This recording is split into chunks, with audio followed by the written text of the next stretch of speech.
So if you've had probably a substantial boat in the past and you appreciate the sensation that you get parting through the waves on a big, heavy, substantial piece of kit, but now you've discovered the adventure boat marketplace, the adventure boat category, and you want a piece of that. You understand the convenience, you understand the speed, and you understand maybe a smaller package might suit some of your boat life. Well then, this boat, ladies and gents, might be of particular interest to you. This is the Navan C30, also available in an S, so that's an open sports top, made by the Brunswick Corporation. So if you know Mercury engines, yeah, those blokes, they pretty much own everything. So this is quite an interesting boat. I believe they're trying to differentiate themselves from what is now quite mature adventure boat market, and I think they're targeting people who want something a little bit heavier, a little bit more substantial, that's going to feel a little bit similar to what they already have. Bear with me on this and I'll try and explain. Dan Jones is my name, you're watching Dan's Boat Life. Welcome to the channel. Come in here and let's just get a bit of a squiz at the hull. So we have just been running this boat out in the ocean, and that is one of my standard test drive videos. If you're not familiar with the channel, I'll be linking to that at the end of the video, and it is a proper test. We really did run it through some decent waves, and I've got a good feeling for this hull now. And what I can say is that high speed potential is absolutely not a problem for this boat, but comfort is where they're focused on, in my belief. You really are cutting the waves quite sensibly. You're parting the wash, so anything, any ordinary wind chop or boat wash, this is going to be a dry boat. If you take it out in the ocean and bash it into some big waves like I just did, yeah, you're going to get spray over the decks. So that's going to be the same on any adventure hull. But what I was noticing was a bit of a wave forming and sending the spray out and down to the side. So it really was quite effective. And then anything else that made its way up the side of the hull was being deflected by this design here, and then the bumper rail. So that was also having a little bit of an effect there. Now, if you haven't seen an air-stepped hull before, you might not have, because maybe your big Riviera Maritimo is not something that you're familiar with. What's going on here, there and there, at speed, we're actually sucking air beneath the hull, which then creates bubbles. That's essentially breaking the surface tension of the boat with the water, and it reduces our drag. So it just facilitates some higher speeds with lower fuel consumption, but we are a heavier boat. So don't directly compare us or this boat with some of the other adventure hulls, because we're running twin 250s on this, and you can option it all the way up to twin 300s. That's going to be a 50 knot plus boat if you desire it to be. So quite an exciting piece of kit. And also, just get a look at the thing. It's pretty horny, like it's a good looking thing, I reckon. Low profile, aggressive look. I like these black railings, the bumper rail, even this window design fits nicely. It's quite smart. I think it's possibly one of the best looking ones out on the market at the moment. But anyway, we're gonna get up on deck and show you more detail in a second. But before I get there, come in close and have a look at what's going on here. This is obviously for the Europeans, but I think it's also relevant for the Aussies, because I jumped off this right now to get onto the beach, and it also protects our deployable anchor setup. So this actually, when you release the chain, these gas struts basically push the bow roller out, so you have good clearance from your flat stem bow. We don't want the anchor dropping and swinging into this. That's why we have this design. So that's very, very important. This is an optional boarding platform over the top. I do wonder whether there's possibility to put a little ladder in here. I reckon that'd be super cool if we could do that locally or from the factory. I don't know. Let's jump in the comments and talk about that, because I reckon that would just absolutely complete the package here. So just have that in your mind. So I think it's time to jump on. Before I do, for those of you, many of you contact me on the DMs, online, asking questions to compare boats. More than happy to do that, but we're doing that on the Patreon now. So I'm actually starting and building a bit of a Patreon page, and thank you to all the new members. I can see you all joining up and you're communicating with me.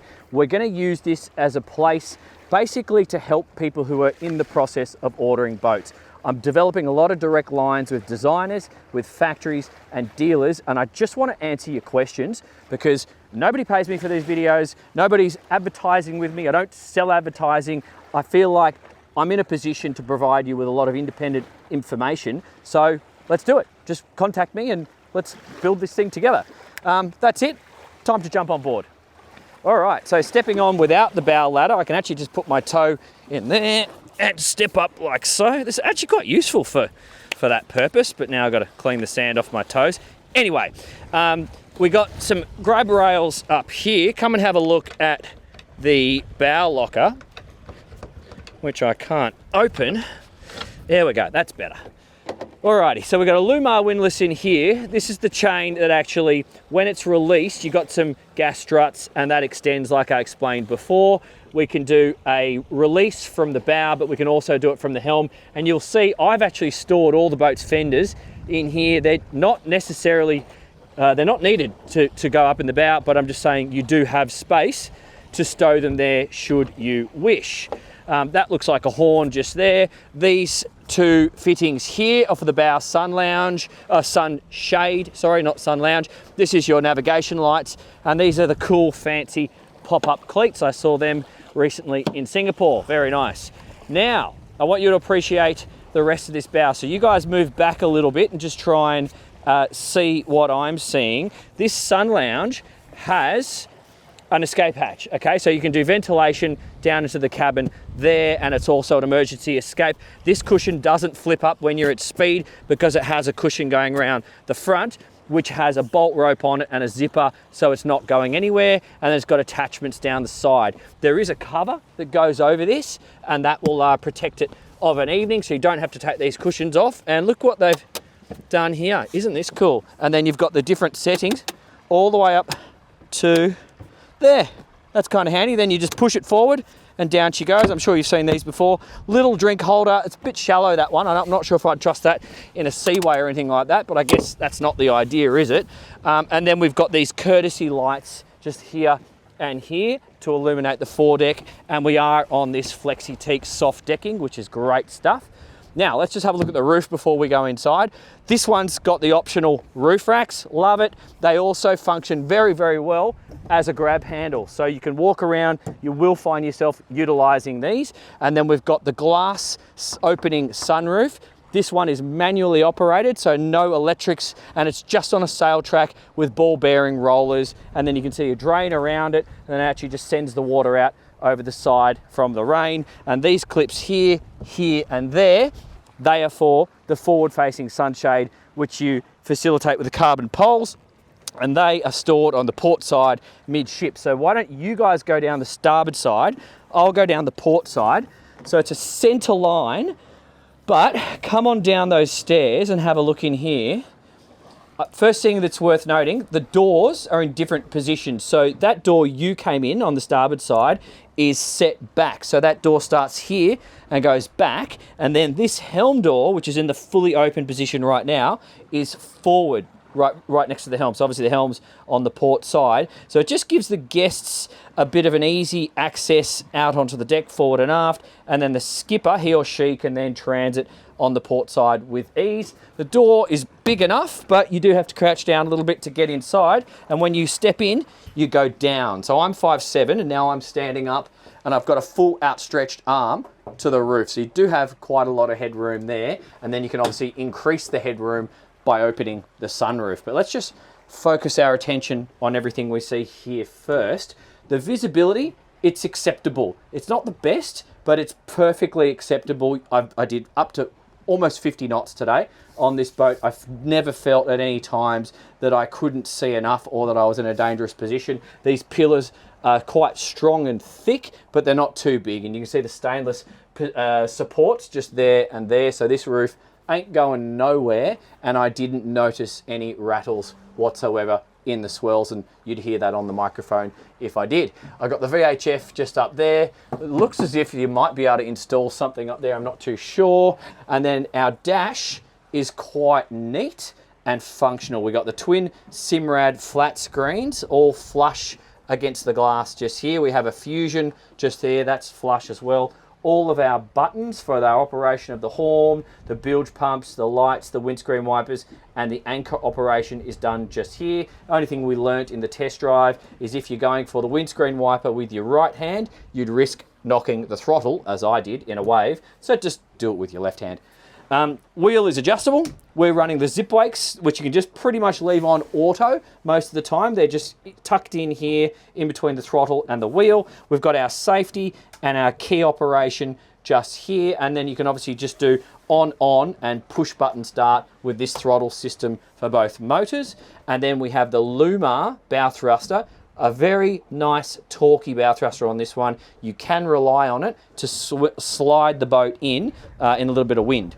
So in terms of space just here, you guys step back a little bit and have a look and see how much we've got to play with. This seat is a fixed seat, but the backrest moves. So I've got quite a bit of leg room. Again, I don't have the longest legs, so some of you big blokes, it's going to be more relevant to you. But we do have the option of 2 footrests. So I've got a forward footrest and an aft footrest, and the passenger has their own one just here. So that all kind of works, and then they're rounded, so you're not going to hurt yourselves as you're bouncing around through the waves if you need to flick them up or move them out of the way.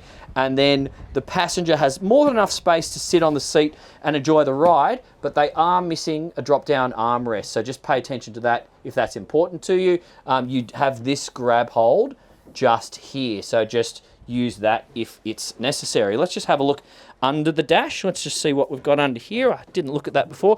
Oh, I can see a whole bunch of pencil fuses and all our electrics. Okay, so we've got access to a whole bunch of fuses, and they're all marked and in English. That is good to see. Quite logical place to do it. Now, with this, so you guys step back a little bit and then just try and see what I'm seeing.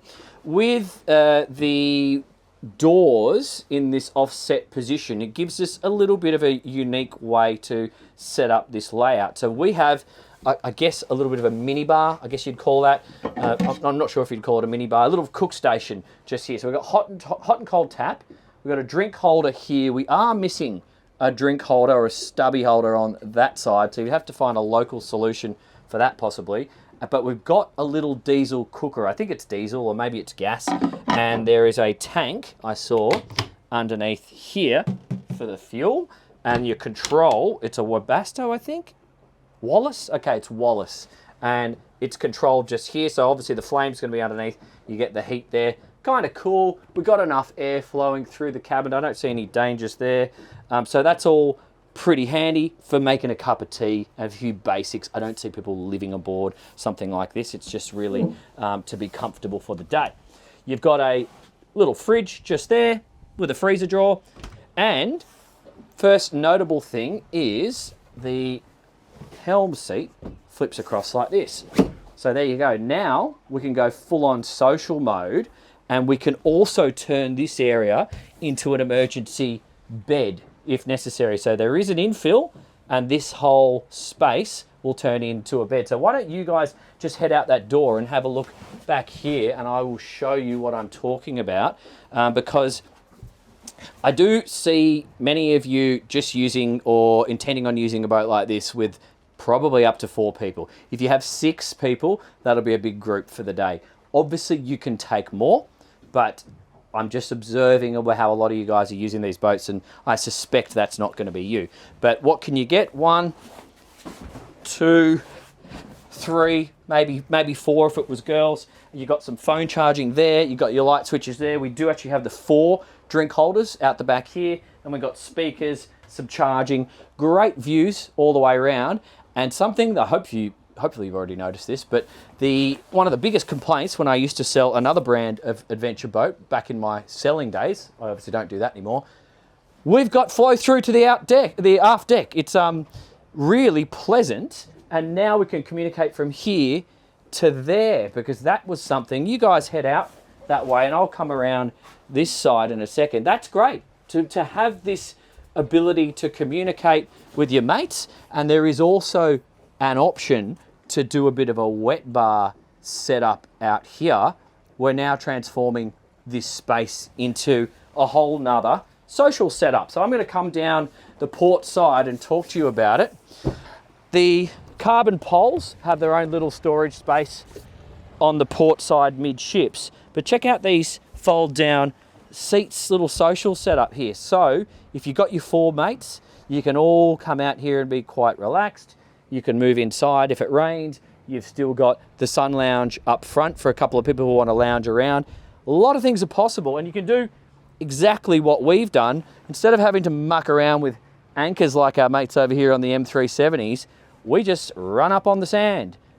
Convenience, speed, capability, that's what an adventure hull will do for you. But when you add it onto something like a heavy, substantial hull, like we have today, it makes the whole experience just a little bit more refined. So that pops up there. I think if you guys maybe move up and then get all of this into shot, I'm going to show you underneath these back seats and under the floor, because these will fold away. This one folds away as well. They're quite substantial. And then underneath this back seat, we've got storage, and I believe this is where they intended the fenders to go and the covers, and I've got a few lines as well. There is also a lunch table. So that lunch table stores in here and then plugs into place just here. So it looks as if it's a movable table, and I'll have to cut to that on the B-roll because I haven't put it in place yet to double check myself, but gives you the option of eating here and up in the middle of the boat as well. Got some speakers just facing aft. I've got my water in and my waste out just there. Got a light switch here, and then we've even got small little kid and doggy doors, decent flagpole, decent little swim steps on the transom, but each side has got an opening locker on both port and starboard. That's going to be good for fins and flippers and water toys and that sort of stuff that you don't mind keeping wet. Good professional engine installation. These boats are rated up to twin 300 horsepower, so a lot of horsepower capability. And then over on the starboard side, so you actually have this great ski pole grab handle, but fuel in, swim shower just here, shore power plug in here, and your aft cleats and town water is there. And this looks like a fender hook.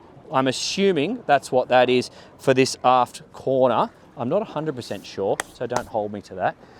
Now, I'll just get under the floor and show you the batteries. They are located midships aft.